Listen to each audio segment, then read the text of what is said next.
Amang Diyos banal na makapangyarihan sa lahat, sa pangalan po ng iyong anak na si Jesus, sa gabi ng Santong Espiritu, kami po ay patuloy na nagpupurit, nagpapasalamat, Lord, sa patuloy na pag-ingat, paggabi mo sa amin, na makarating kami ng safe and sound sa lugar na ito. Patuloy kami makapakinig ng iyong salita. Dalayan ko, Lord, na anong makita mo sa amin, hindi ka aya-aya sa isip, sa lugar, Lord.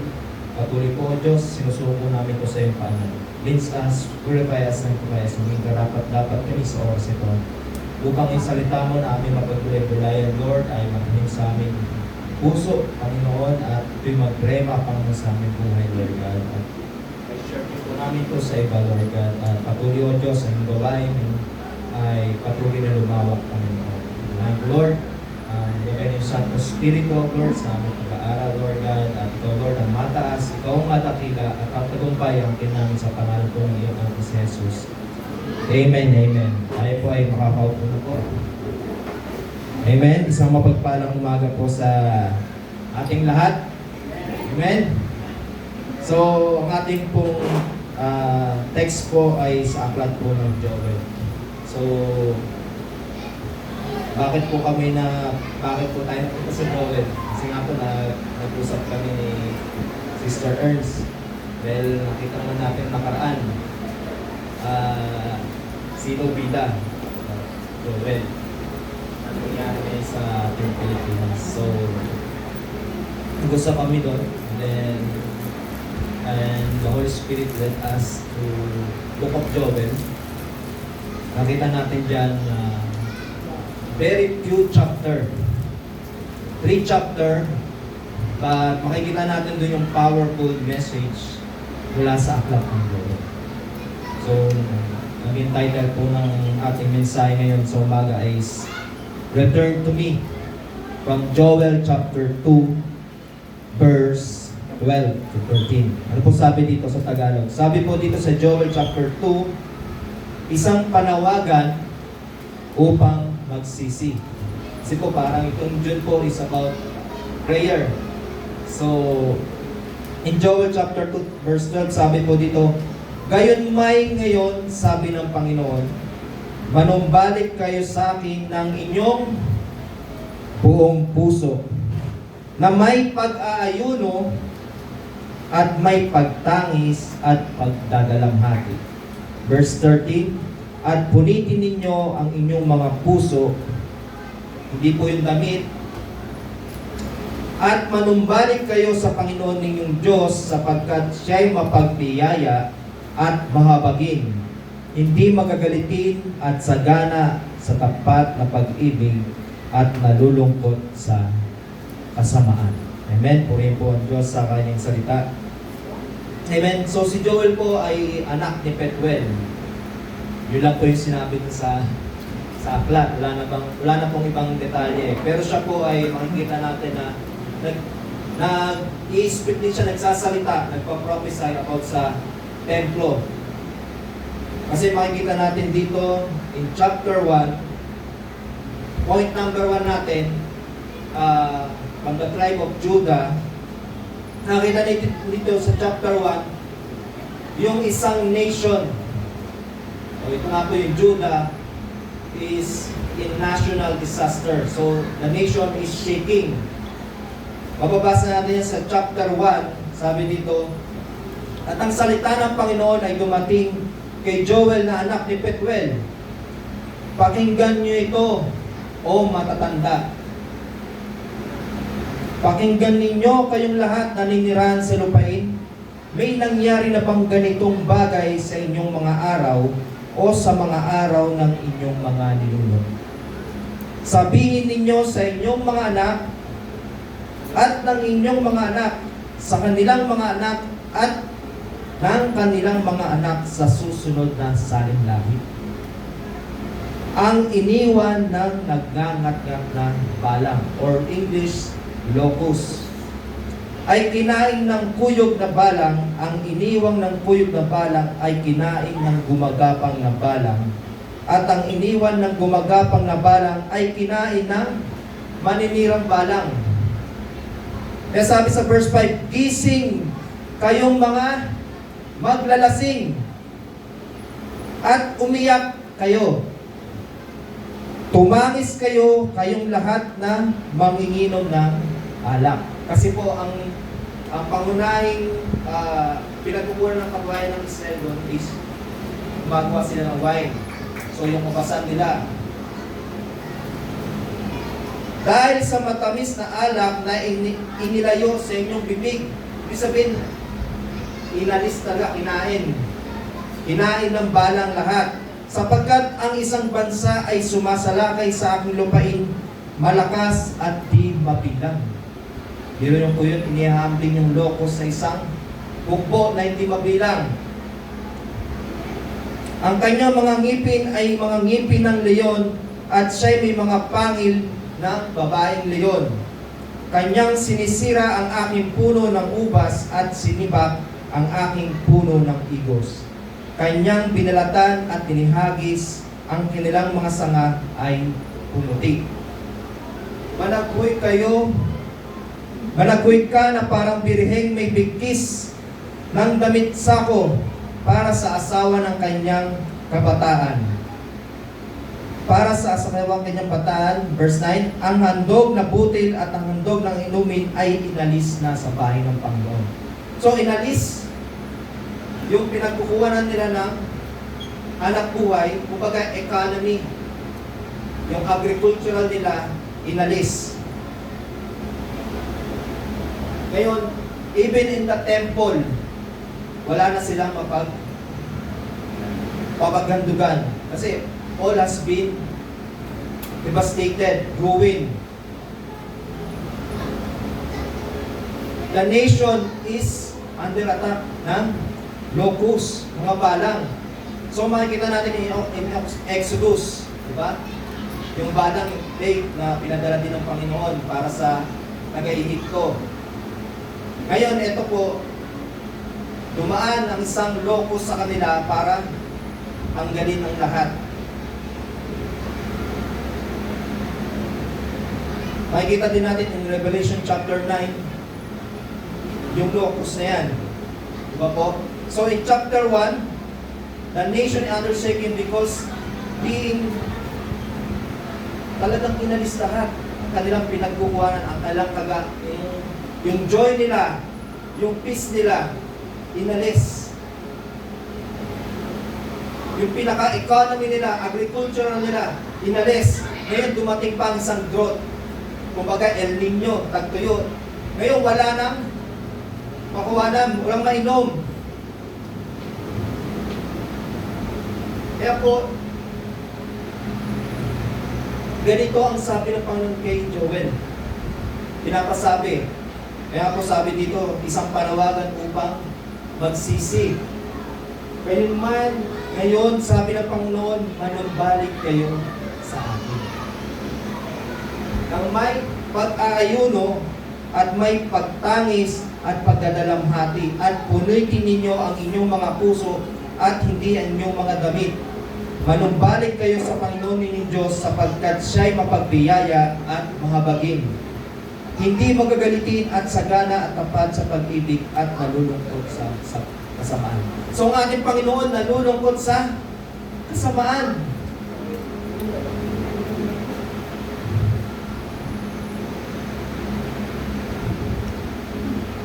So, titignan po natin sa ating na yan, sa ating panahon ngayon.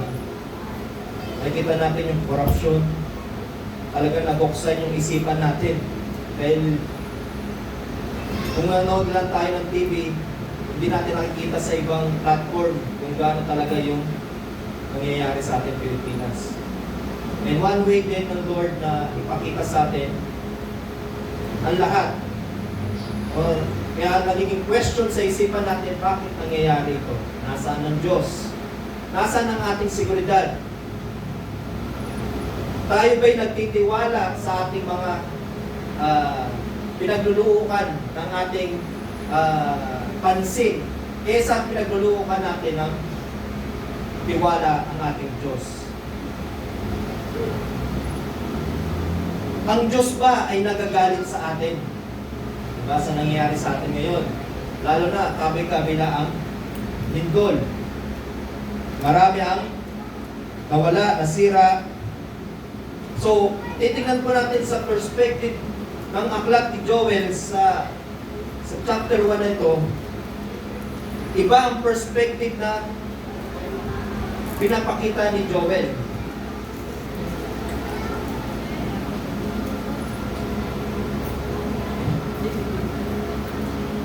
So makikita natin dito lahat nawala. Even the financial, even the agricultural na kanilang pinagkakakitaan, even sa temple, wala na silang maihandog. Kaya po, sa atin, tayo nakakaramdam tayo ng financial shaking, spiritual shaking, dryness, emotional, family shaking. Amen po. Lahat naman tayo dumadana sa ganyan. Kaya sa atin napapaisip na lang tayo, ang Diyos ba talaga ay nasa atin? Ang Diyos ba ay iniwan tayo? Ganun yung tumatakbo sa isipan ng tao kapag ganito yung nangyayari sa kanila. Lalo na kung doon tayo nakatingin sa mga nangyayari. Hindi natin nakikita ang ginagawa ng Diyos. Doon tayo nakatingin sa makikita ng ating mata. Kasi ito ang ano ng tao, ang nakikita ng mata, yun na yung pinaniniwalaan. To see is to believe. So ang sagot po ni Joel, this is a call to return. So if we are under shaking sa mga nangyayari sa buhay natin, tingnan po natin, hindi yung nangyayari dito sa paligid natin, kundi yung gagawin ng Diyos sa buhay natin. Tingnan natin ang Diyos. Doon agad tayo tumingin sa Diyos. Huwag sa anumang bagay. Kasi minsan, ito na pala yung tawag ng Diyos. Di ba po? Tawag ng Diyos sa atin. Tingnan nyo, mangyayari, makita natin dito, libo-libong locust at sisirain lahat ng pinagkukuhanan natin. Di ba po? Titingnan natin yung pangyayari ngayon. Mangyayari sa ating panahon ngayon. Wala talaga. Baka kung saan na tayo magtatakbo. Pero ang sagot po, mababasa natin dito. Sa chapter 2, anong ginawa? Ano sinabi ng Panginoon sa pamagitan ni Joel? Manumbalik kayo sa akin. Amen? Manumbalik kayo sa akin. Ito po yung puso ng Diyos. Makikita natin yung karakter ng Diyos. Nagsasabi siyang, manumbalik kayo sa akin. The heart of God, mercy in the midst of judgment. Bakit pa sila humarap sa ganito? Dahil alam naman natin ang Israel napakatigas ng ulo. Kasi babalik sila, sasamba sa ating Diyos, tatalikod. Kaya magpapadala ulit ang Diyos ng judgment sa kanila. Ngayon, ang Diyos naman magsasabi ulit sa kanila na manumbalik kayo sa akin. Biro mo yung karakter ng Diyos na yun. Hindi talaga natin matarap yung isipan niya. Ang kanyang bayang pinili, ang Israel,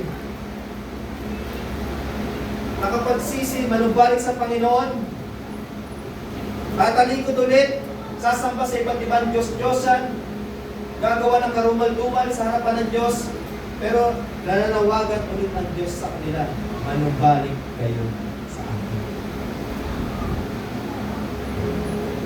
Ano sabi po sa Joel? For He is gracious and merciful, slow to anger, and abounding in steadfast love. Amen? Isa sa mga napakagandang description na mababasa natin sa Joel, yung Diyos na narito, na sinasamba natin gaano kalaki, hindi natin matarok yung kanyang karakter na grabe na yung ginagawa. Kalapastanganan sa harapan ng Diyos ang ginagawa ng mga Israel. padadala ng salot, tapos sasabihin na, manumbalik kayo. Napakalaki ng pag-ibig ng Diyos. Not just in the Israel, kasi ito ay umabot sa atin. Even in a moment of correction, God reveals His character. Gracious, merciful, patient, and full of love. Ibig sabihin po, ang Diyos po ay galit, pero hindi po yun ang kanyang last. Amen? Magagalit siya sa kanilang ginagawa, pero hindi yun yung last. Hindi yung judgment, but an invitation sa kanila para manumbalik sa Diyos.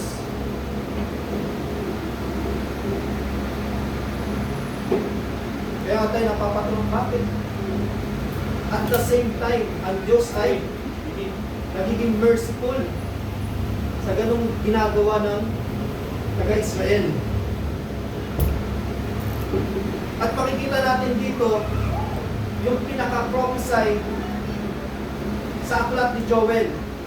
Ito ay pumapatungkol sa ating Panginoon Jesucristo, na siya ang mag-aalis ng kasalanan. Because the justice of God and the mercy of God, ito po ay nagtuturo. Saan po?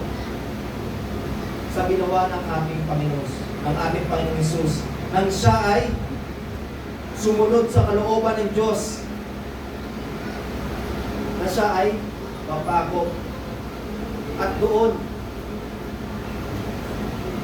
dinala niya lahat ng pagkakasala ng tao.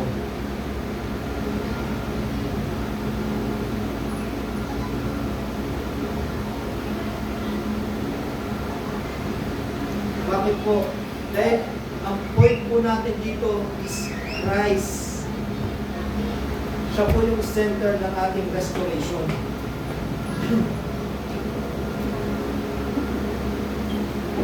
Kaya nga po, sa aklat ng Joel, hindi lamang po ito judgment. It's about restoration. Isa sa mga pangako ng Diyos, kung mababasa po natin sa Joel 2:28, sabi po dito, I will pour out my spirit on all flesh. Saan natin makikita yon? Ito ay na-fulfill in Acts chapter 2. Nangyari po yon dahil ang ating Panginoong Jesucristo ay napako sa krus, namatay, at pagdating ng ikatlong araw, siya ay nag-ascend. After niya ma-ascend, ngayon inutusan niya ang Holy Spirit. Ngayon na-fulfill yung Joel 2:28. I will pour out my spirit in all flesh.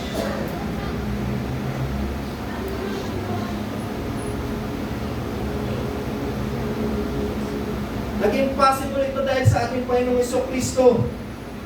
Jesus Christ lived a perfect life. He died on the cross for sin. He rose again in victory. And He ascended and sent the Holy Spirit. Ito yung na-accomplish ni Christ. It's being prophesied sa Joel. So, without Jesus, there is no forgiveness. Without Jesus, there is no reconciliation. Without Jesus, there is no spirit-filled life. And without Jesus, there is no restoration. Walang mangyayaring restoration kung wala ang ating Panginoong Jesucristo. Dahil sa dakilang pag-ibig ng Ama, ipinadala niya ang kanyang anak. Para kung sino man ang maniwala, manampalataya sa Kanya na Siya ay Diyos, sinugo ng Ama, hindi will not perish but have eternal life.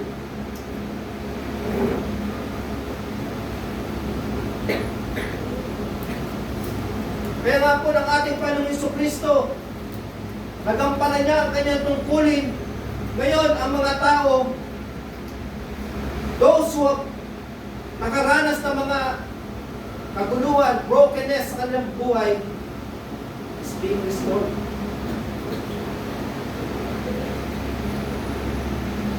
Yung mga nawawalang kanyang tupa, nakakabalik. Lost people, come back to Him. At yung mga natutuyong puso ng tao is being filled again. He restored all of it. So Joel is not just about repentance, it's about redemption fulfilled in Christ. Amen?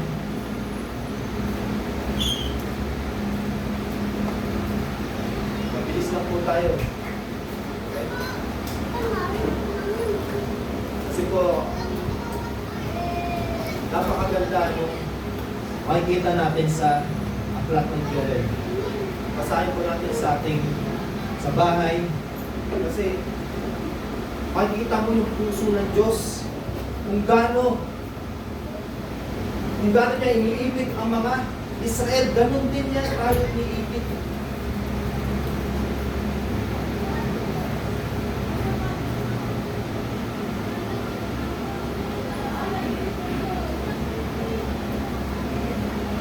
Ngayon po, danig tayo sa the day of the Lord. Ngayon po yung araw ng Panginoon.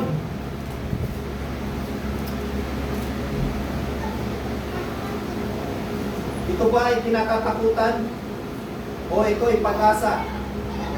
Ngayon po, ang araw ng Panginoon, kung sasabihin natin ngayon, ito ang araw ng Panginoon, tayo ba ay natatakot? O tayo ay may pag-asa?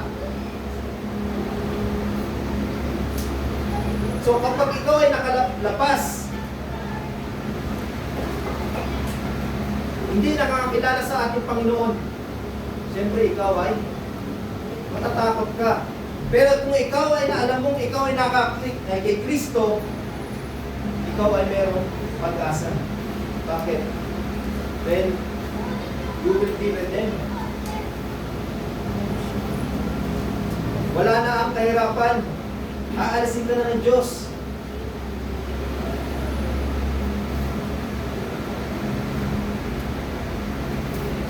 Kaya po, for those outside of God, it is a day of judgment. But for those in Christ, it is a day of hope. Bakit po?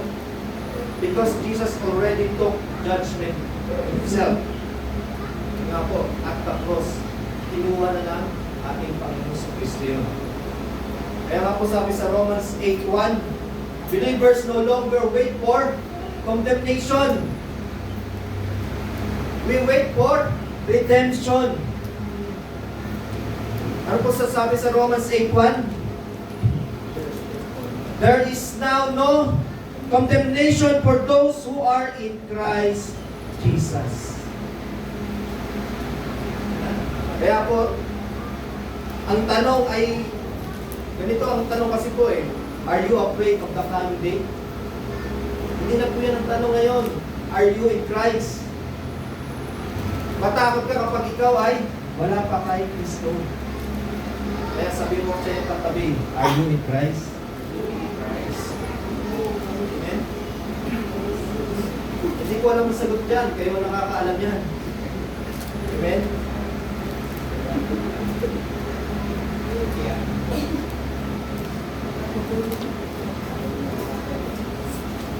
So, ano yung personal application natin dito?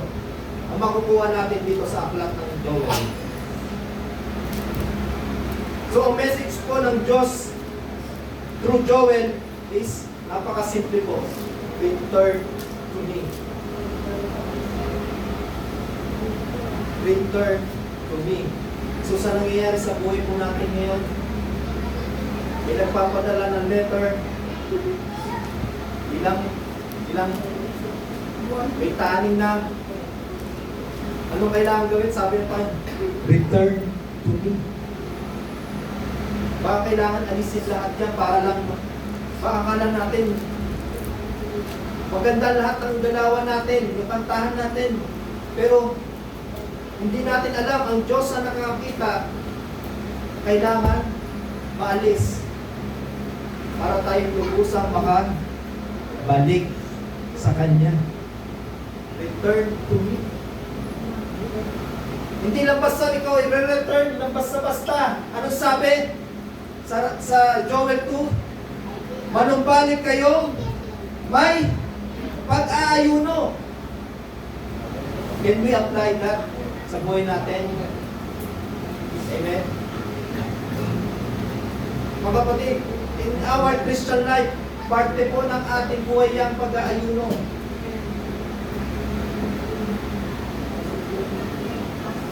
Mababasa natin yan sa Matthew. Kasi dito po nag-question ng mga Pharisees, sinasabi ng mga disipulo, bakit hindi sila nag-aayuno? Amen? Bakit daw hindi sila nag-aayuno? Matthew chapter 9 verse 14 to 15. Ano po sabi doon sa Matthew chapter 9? Matthew chapter 9 verse 14. Then the disciple of John came to him saying, Why do we and the Pharisees fast, but your disciples do not fast? And Jesus said to them, Can the wedding guests mourn as long as the bridegroom is with them? The days will come when the bridegroom is taken away from them, and then they will fast. So it's part of our Christian life.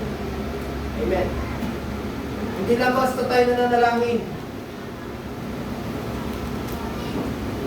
Kasi meron na nananalangin, pagka-amen, okay na. Balik na ulit. Parang walang nangyari. Kaya nga po, if we turn or change our mind sa ginagawa natin, tinalikuran mo talaga yung old na. Sa papaanong paraan, meron kasamang pag-aayuno. As led by the Holy Spirit.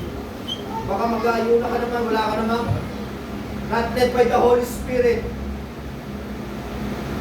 Mag-aayuno ka, magpapasting ka 40 days, walang kain. Hindi naman yun ang inuutos sa'yo. Hindi naman dumating ang salita ng Diyos sa'yo. Hindi, it's nothing lang. Kaya nga hindi lang tayo basta-basta nananalangin. Pagka-amen, hintayin natin yung salita ng Diyos. Hindi lang tayo basta-basta na salita ng salita. We must hear yung sagot ng Diyos sa ating mga panalangin at kung ano yung gagawin natin. Huwag tayong matakot. Huwag tayong matakot. Bakit? Dati naman, ang ating Panginoong Jesucristo nagsasalita sa labas. Amen?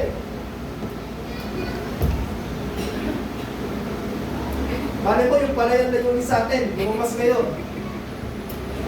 Sa ibang lugar tayo dadalhin. Other Sunday, sa ibang lugar tayo. Para lang ma-spread yung salita ng Diyos. Amen? Ganun pala mabuti ang Diyos sa atin. Hindi lang tayo nananatili dito, hindi sa labas. Bakit tayo matatakot? Ang laki-laki ng Diyos natin. Ilang years na, nagtagumpay ang Diyos sa church na ito. Matatakot pa ba tayo sa isang letter? Amen? Huwag tayo matakot. Kasi ang Diyos natin, nag-provide ng ating mga pangangailangan. He will restore everything ang nawala sa atin. Ikaw ay naguguluhan ngayon. Ang kapayapaan mo, wala. Hintay mo, ginagawa ng Diyos kasi may ginagawa siya sa atin. Peace will come back. Ang kapayapaan mo, babalik. Huwag lang tayo mamuna. Hayaan mo ang Diyos ang mauna. At ang hayaan natin ang Diyos ang gumawa sa atin. Kasi kung sa ating sariling kakayanan, kalakasan, kahit anong gawin natin yan, kung hindi ka looban ng Diyos, hindi mangyayari. But God's will, palooban niya ang masusunod, yun pa rin ang kailangan. Wala tayong ibang itinataas dito, kundi ang pangalan ng ating Panginoon sa Kristo. Kasi siya ang susi, siya ang daan, siya ang buhay, siya ang ating kapayapaan at pag-asa. Kaya sabi ng Panginoon, return to me.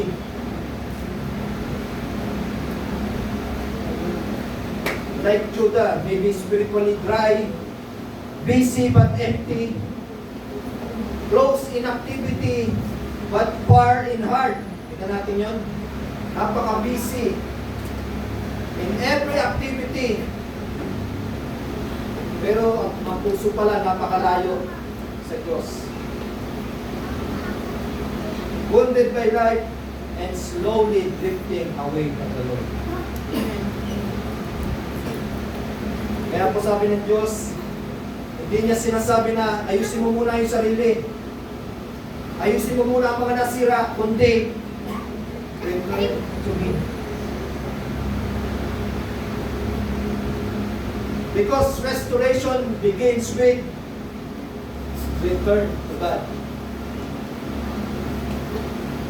Because He restores peace, He restores joy, He-restore niya yung purpose natin at yung identity na meron tayo bilang kanyang mga anak. At bilang kanyang mga anak, hindi niya tayo iniiwan, hindi niya tayo pinababayaan. Kahit anong mangyari, ang Diyos ay laging naririyan. Amen? Amen. Tuwin ko ang Diyos because dito sa ating kalakasan, ito ay sa biyaya ng ating Panginoong Hesus. Amen? Amen. Kaya po, Joel is a short book, but it has a powerful message about not just judgment, redemption, and restoration. Amen? Kaya po, at the same time, ang Diyos po ay nagsasalita din sa atin. Even today, sabi ng Panginoon, return to me. And that is the good news na maririnig natin, makukuha natin sa aklat na ito. Kasi kung patungkol tayo ay dumating, bumalik sa ating Diyos, yung totoong paglapit na ibinibigay natin ang lubusan ng puso natin, yung isipan natin, yung buhay natin, talagang binibigay natin sa ating Diyos. Nakikita ng Diyos yan. At ang Diyos ang magbabalik sa atin yan.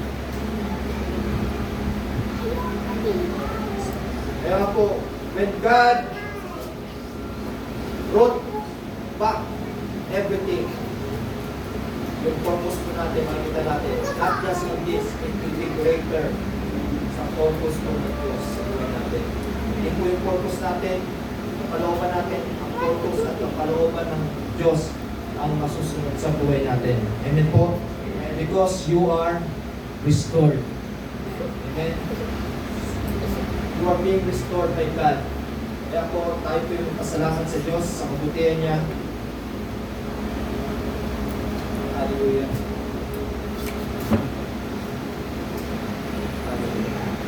Ama namin Diyos, kami po'y patuloy nagpupurit ng papasalamat, Panginoon. Lord, as we pray, as we return, Panginoon, I know this is not just an invitation, Lord. Hindi, ito din po ay invitasyon mo para sa mga hindi pa nakakilala ng lubusan at hindi pa isinusuko ang kanilang puso sa iyo, Panginoon. Lord, I pray, ikaw po ang gumawa sa kanilang buhay, kung Lord ang kumilos, Panginoon, that they may know you, Lord, that you are the God of Abraham, Isaac, and Israel. And you are the God na hindi nagbabago kailanman. At ikaw ang Diyos, the Alpha and Omega, Lord. Lord, maraming salamat, Panginoon,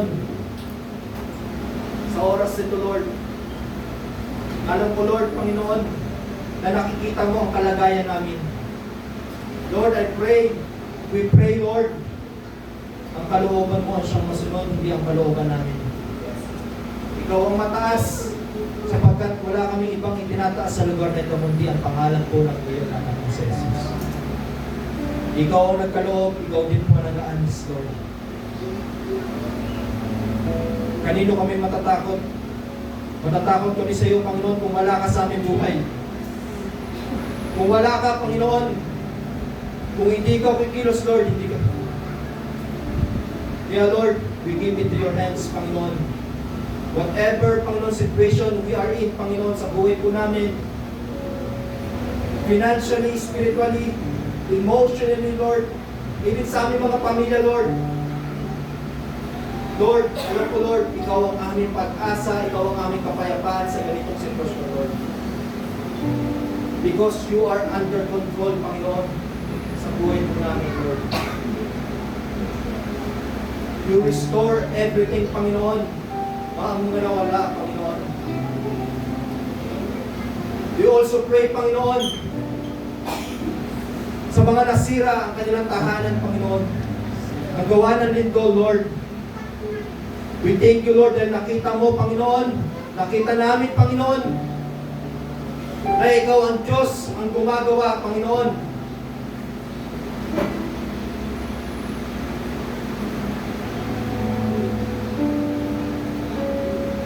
Isang way mo, Panginoon, para makita na kami iyong tinatawag.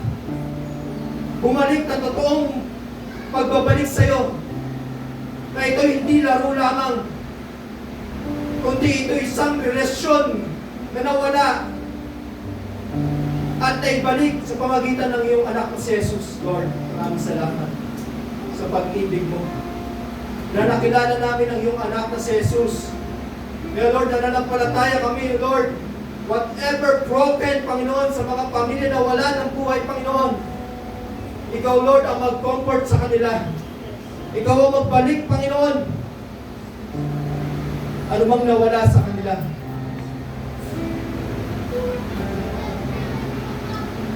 Sapagkat ang kasagutan ay sa iyo lamang po namin matatagpuan. Kaya, Lord, maraming salamat, Panginoon. We pray also, Panginoon, sa mga leaders, Panginoon, ng church, Panginoon. Continue, Panginoon, to protect them, Panginoon. Protect their mind, soul, and heart, Panginoon. Even in spiritual, Lord. Ingatan mo buo ang iyong mga lingkod upang patuloy sila magamit na may kalakasan, Panginoon. Sa ikalalago na yung gawain, Lord, maabot pa ang mga hindi pa naabot.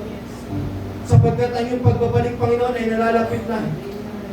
And we pray, Lord, that you continue to equip us, Lord. And your will be done in our life, Panginoon. Magawa, Panginoon, ang iyong kalooban sa buhay namin.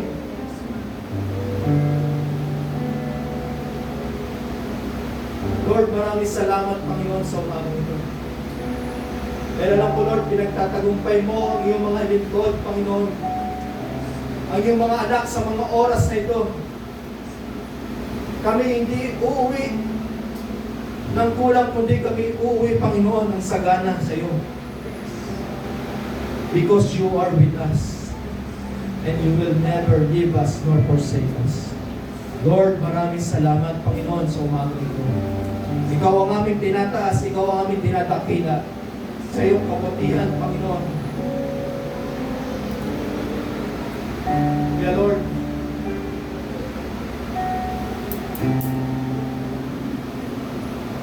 sa iyo namin inuukol, Panginoon, ang aming buhay, ang aming pag-asa, Lord. Ano man, Panginoon, ang hindi ka nais, Panginoon, sa iyong harapan, Lord, we surrender, Panginoon, everything to you, Lord. We surrender, Lord.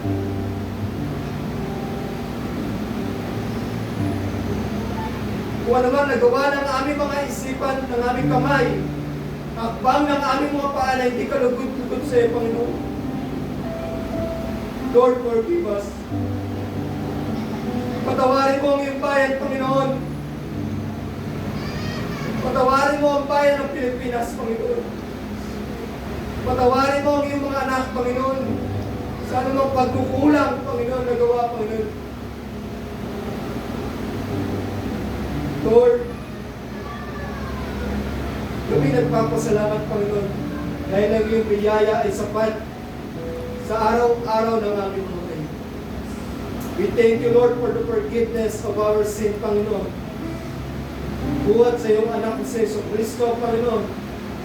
Naging siyang daluyan namin, Panginoon, tungo sa iyo, Ama. Dahil alam namin, Panginoon, sa pangalan ng iyong anak na Jesus, ng iyong anak na si Jesus,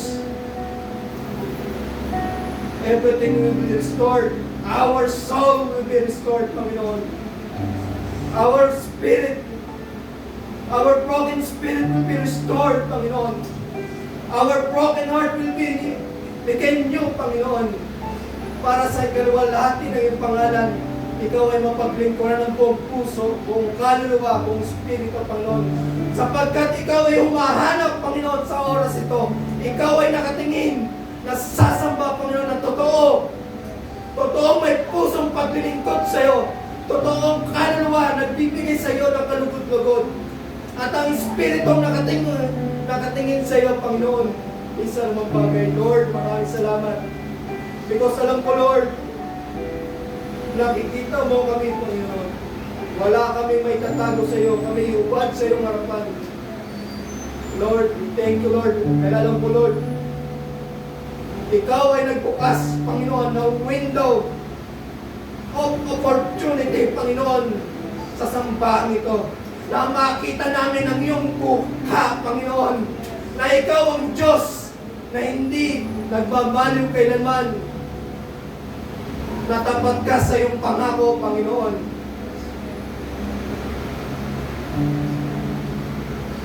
Gaya na sinabi mo sa aklat ng Joel, Panginoon,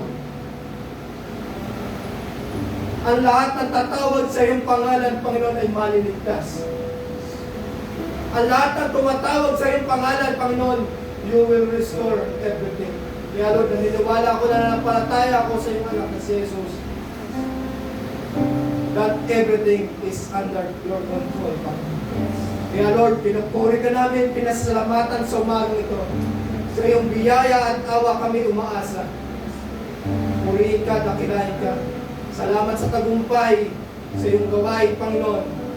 Ikaw ang mataas, ikaw ang madakila. Ikaw ang aming pinapupurihan, sinasamba, Panginoon, sa umagang ito. Sa pangalan ng iyong anak na si Jesus, aming tagapagligtas. Amen. Amen.